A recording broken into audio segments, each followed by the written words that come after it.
I shall presently commence on a tale, relating to the entirety of the affair, in which my life was altered irrevocably beyond recognition. And if, my good sir, you perchance have 60 seconds to spare, please take a seat at your leisure, and I shall relate the entire narrative of how I became the heir to the throne of a principality known as Bel-Air. It was in the western region of the metropolis of Philadelphia that I was not only born, but educated and raised.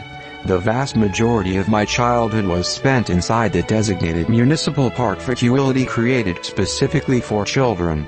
In this state, I would pass my days in the utmost of tranquil relaxation, occasionally taking a short respite to partake in the noble and most gentlemanly sport of throw the ball in the basket near the local comprehensive.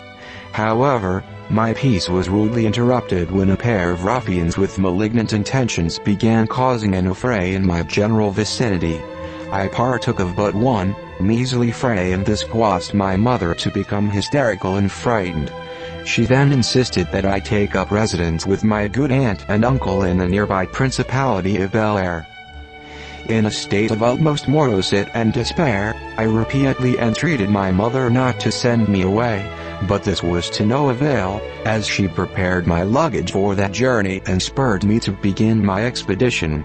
She kissed me a maternal farewell, and then placed into my possession the ticket that would grant me passage into Bel-Air. I instructed my marching band to play me a ditty and was forced to admit that I seemed, for that time being, to be trapped in my current state of exile. My method of transport was absolutely capital. I say, I was in utmost luxury. Why, I was able to perhaps drink the humblest of pressed oranges and sugar from a fine set of crystalware made for champagne.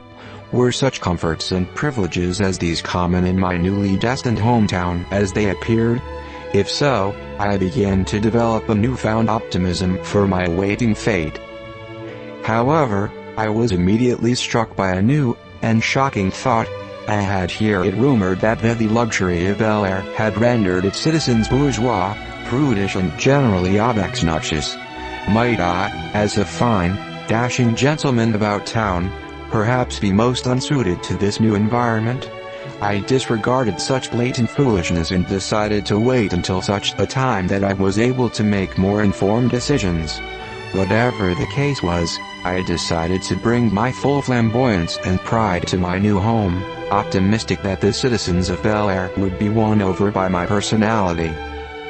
When I finally reached my destination, I left my carriage and entered into the city. A man who appeared to be the local enforcer of the law was awaiting my arrival, holding a placard with my name and likeness upon it. I am no ruffian, good sir. I did not wish to be immediately incarcerated in this new location, especially one which purported to be my new home. I instantly and rapidly made my escape from this gentleman, far beyond where he could detect me.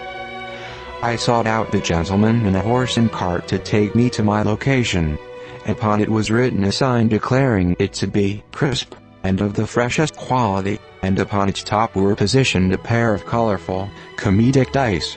The arrival of such an eccentric mode of transport seemed rather an unusual coincidence, but in my time of need, I pushed aside such doubts and request immediately transport to my new residence within Bel-Air.